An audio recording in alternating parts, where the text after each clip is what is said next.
नमस्कार मित्रांनो, तर सावळ्याची जणू सावली या मालिकेच्या 20 डिसेंबरच्या भागात आपल्याला असं बघायला मिळते, सावली घरात नाही म्हणून घरातले सगळेजण डिस्टर्ब असतात. ते सावलीची वाट बघत असतात. ऐश्वर्या म्हणते, मॉम, आपण त्या मुलीला इतका इम्पॉर्टन्स का देतोय?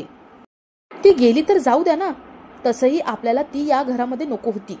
तिलोत्तमा म्हणते, ऐश्वर्या, तू बोलतेस ते अगदी बरोबर आहे, पण अगं ती मुलगी कुठे गेलीये हे पण बघायला हवं ना, कारण त्या मुलीला या घरात कोणी आणलं होतं? जगन्नाथने. मुलगी आता कुठे गेलीये, कोणाला भेटायला गेलीये, ती या घरात आलीये, त्यामागचा हेतू काय आहे, हे सगळं मला कळायलाच हवं. या सगळ्यांचं बोलणं चालू असतं आणि तेवढ्याच सावली आतमध्ये येते. सावली सगळ्यांना बघते आणि खूप टेन्शनमध्ये येते. आपल्याला भैरवीने जे सांगितले ते तिला आठवतं. भैरवीने सांगितलेलं असतं की काहीही झालं तरी तू कुठे गेली होतीस, जगन्नाथला भेटायला गेली होती, हे कोणालाही सांगू नको. सावली विचार करते की आता काय उत्तर द्यावं. सावली खूप घाबरलेली असते. तिलोत्तमा विचारते, ए मुली, कुठे गायब झाली होतीस घरातून? तू कुठे गेली होतीस, सांग.